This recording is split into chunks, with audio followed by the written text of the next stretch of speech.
mga silingan, it's another busy day ni Auntie og welcome the dire sa akong channel, Chang TV. So karon kung nakita ninyo, nang kuan ko sa akong mga ukay-ukay, akong gipang pilian na siya, aron makita nako kung unsa pay ako ang mabaligya. Okay guys, nag-try pud ko og ukay-ukay business after sa ako ang kuan bigasan business pod. So nag-try pud ko og ukay-ukay business, but we find out kung successful ba siya or failed na business guys. So ang ato amang pagnegosyo is mura na siya sugal na you have to take a risk kung unsay outcome.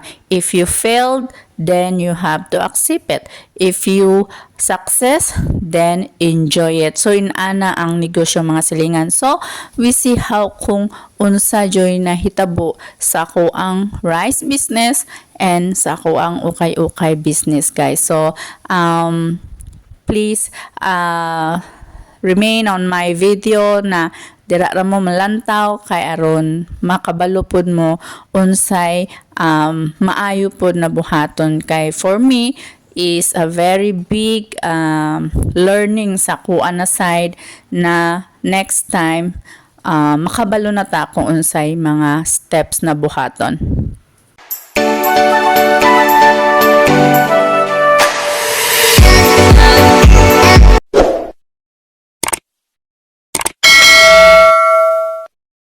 Usa sa rason nga nung nakauli pug ko mga silingan tungod kay gusto na ako makita unsay sitwasyon sa akong negosyo. Grabe si Chang na ay negosyo sa Pilipinas. Yes, tinuod yun na siya. So nag-start ko og nag-start ko og sulod sa negosyo atong 2022.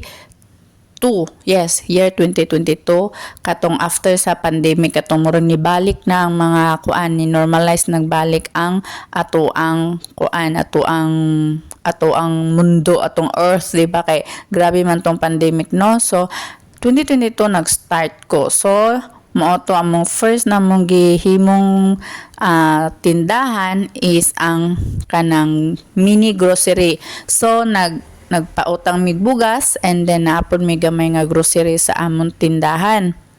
Of course, ang akong gipamanage ato ang ako ang bana and then akong mga anak kay akong bana usahay mo trabaho man. So mo to ni last siya og mga 6 months. Actually mga silingan nindot unta ang dagan sa kong negosyo ato nga time. Kaso lang nagka-problema mi sa akong bana, misunderstanding kani bitang naak bitaw kay negosyo no, kung nabitaw kay gamay nga tindahan no. Ayaw jud ninyo pairala inyong ego, ayaw jud ninyo pairala inyong pagka maldita kay maapektahan man pati ang inyong negosyo. So sa kuan na side wala na ko to siya na-adjust akong batasan. So nagka-misunderstanding mi sa akong bana and then sige gilit go na nako and ko ipasara na nako siya kay mao lagi to nagka-misunderstanding mi sa akong bana. Gamay man kay kog buot good kung maldita, oo, maldita jud ko, pero mo to, which is wrong jud kay nako siya. Actually nindot na yang dagan mga silingan, nakita nako nga naa siya tubo, nakita nako siya nga murag na gyud siya padulngan unta no, na gyud siya tay padulngan, pero mao lagi sad to say na dapat gyud ay once na magnegosyo ka, you have to be patient in all matters.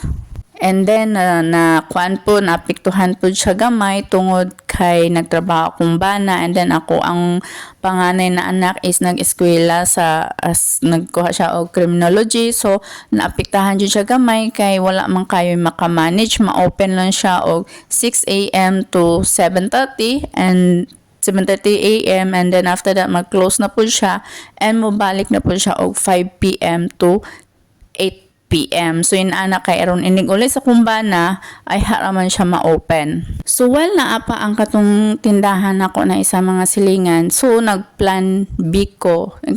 Ganahan jud kayo ko sa mga kuan, murag na obsessed jud ko sa mga sinina. Inana jud ko obsessed kay ko sa mga sinina. So gusto na ko i-try ang ukay-ukay. So nag-try ko. Bisan tuod og kanang wala kay ko learnings, wala kay ko na katunan about sa okay na business, gisulod na ko siya and then mo to nagkuan mi sa kumanghod, nagplano mi, and then yes, nag-extend na pud mi lain na tindahan, and then gipanindot na mo, basta kay nindot kay siya. And then first is nag-order ko og first bundle, first bale pero nindot ang dagan ato nga okay, nindot kaayo.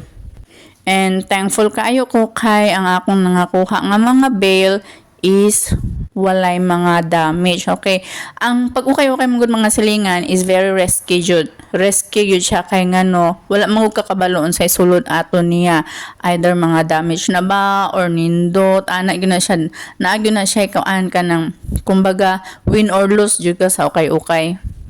So, mao nang karon na ako siyang gipanglantaw kung okay pa ba yahang kuan, yahang kondisyon. Kay nga no mga silingan, katumang good na nag-ukay-ukay mi.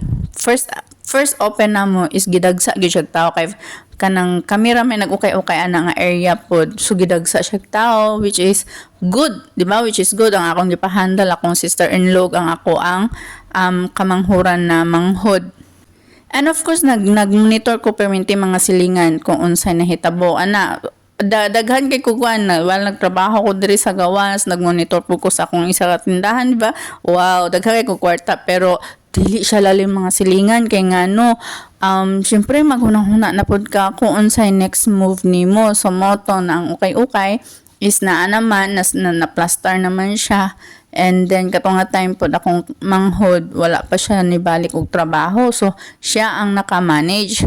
So unexpectedly na naay nahitabo nga dili maayo between sa ako ang magsuon dito sa Pinas. Sila na mga kwan, sila na mga magsuon na nahitabo nga dili maayo, which is dili na lang ko mag-detailed kay sa nga tanan. So nawad-an o gana akong manghod. Nawad-an siya gana kay instead na mag-support tong mga magulang namo, mura pa og kanabitang sayo pa namo na time. And as I said, you have to be patient. Ako diri nakuan ako naburyong nako, mura na kog naglagot, you know. Kanabitang wala nimo masabtan nimong gibati, no. Naglagot nako pero kinahanglan ka na pasensya jud ka kay bisan pang masuko ka magyapon kay mahimo ka namang kaslayo. So ante nga niuli kog Pilipinas dito na ko gid sila gipang confront, and mao na to. So akong manghod wala na siya ganahe kay mao lagi na, and then ako apong sis-in-law is wala na pud siya kay kung wala gani ganahe akong among kamanghuran, samot na to akong sister-in-law, di ba? Kay makuan man siya, maikog man siya. So moto ang akong mama ang gabantay na lang. And things happen gihapon nga unexpected yun kay sa nga tanan while nang akong mama nagbantay sa tindahan, and then one incident happen na naay duha ka lalaki. Of course, uso pa man ang face mask ato, nag-face mask sila, and then ay duha ka lalaki nagpretend na kanang mupalit ilang kwarta is 1K. So imagine nimo mga silingan, akong mama is tiguwang na, no? Tiguwang na siya, and then mabuhat pa gyud ay na sa mga tao nga walay mga kasing-kasing o walay mga kalag. So kato nga time morning na ay duha ka tawo ni palit kunuhay og shorts, and then ilahang kwarta is 1,000. So ang ang mama taon nga kanabitang tinud-anay bitaw na maligya nga, uy dong kanang wala pa manggugoy sinsilyo ani dong ato sa ning pasinsilyo andong. Grabe ka inosente sa ko ang mama. Sus, karon mga silingan, ang ilaha din gitarget ato ang kwenta sa kong mama. Akong mama man good, very kuan kay siya na walay mahitabo kay ngano sa amorong area, no, sa amorong area. Agoy mga silingan, gilabnot og kalit ang iyahang kwintas. Okay, gilabnot og kalit yang kwintas, and then nagpadagan og sirit sa ilahang mga motor. So akong mama na trauma ato na time kato siya nga nahitabo na trauma siya. So nag-decide ko na ipasarado na lang ang ukay-ukay. So kay ngano kaysa makuha ng ako ang mama, no, kaysa sani ka ng makuha niyang kinabuhi noon ba. So kay wala namang gilain mo bantay. So moto sakit man sa amo ang buot nga pasarado ang ukay-ukay, amo na lang jud siyang gipasarado. So, mao na itong mga silingan, gisirado na siya, and then after that, ang mga stocks nara sa tindahan. And then, namang good time mga instinct good na to, no? Naadjud na siya, dili gyud na siya mawala. Once nga murag kabahan gani ka, naadjud na hitabo nga dili maayo. So, nianan ako sa kumbana, mga siguro mga 3 weeks after nga nag-close among tindahan, among ukay-ukay among tindahan. So, ningon ako sa kumbana nga, pwede i-check nimo ang ukay-ukayan. Kay murag yun ugla na ako murag na ako nabatian nga dili maayo, murag worried kay ko sa mga stocks dito, and grabe mga silingan. So oh my god jud kay sa nga tanan kay ngano ang akong mga okay 50 ato, half of the stock sa okay is nabasa sa ulan. Grabe mga silingan, basa ang mga sinina kay ngano natalagsikan di ay siya from the kaning sa dingding bitaw siya natalagsikan ni sulod ang kaning tubig. Oh my god, mura jud ko gibundakan og kanang bato mga silingan sa ma-retrieve pa siya unta kanang pwede pa nimo siya mabaligya in a very low price. Pero kanang nabasa sa ulan mga silingan, grabe dako kayo na siyang trabaho. So mao to nasuko na kay ko sa nga tanan sa kumbana, no? Kung wala pa ko nagistorya dili pa nila i-check, so suko kayo ko. So tungod sa kong kasuko, gipalabhan ako sa iya hatanan. So guys, inana jud, no? Inana jud kinahanglan jud ka mag 2 times na trabaho. So, mo to gipanglabhan niya, ang wala na jud makaya is gilabay na namo. So, inana ang okay business mga silingan, you have to be careful.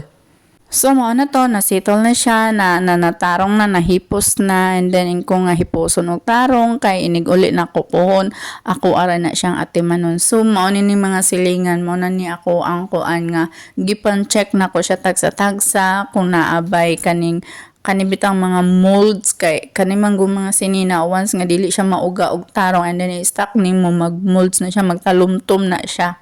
So na mga few nga gipanglabay na ako kay dili na jud siya makaya, and then mo na gisegregate na nako siya. And then nagpabagsak presyo ko mga silingan, grabe ang bagsak presyo niya. Instead na 100 ang price, gibagsak presyo jud nako siya og 30 pesos para lang mabawasan ang stocks, kay daghan kayo mi og stocks, kay 6 bill amo ang napalit jud, in total 6 bill. So imagine nimo ang kapital, and then lugi as in lugi jud mga silingan. So maon na inana ang pagnegosyo, mura gyud siya og sugal. Kung dili ka kabalo mo dawat sa kapildihan, then ayaw na lagsulod. Although naapakaron ng amo ang murag mga kasakit bitaw, pero wala may mahimo. Instead na maglugmok me or what, kay amo ago nang gitrabahoan ng kwartaha. Pero kailangan na mo siyang i-accept and then learn from that mistakes para in the next time makabalo na ka. And that's all for today's video mga silingan, and thank you for watching Chang TV, and hopefully magkita-kita ta sa sunod video nako, and salamat kaayo sa inyuhang pagsuporta bisan tuod og ginagmay pero kanunay, and God bless and bye bye.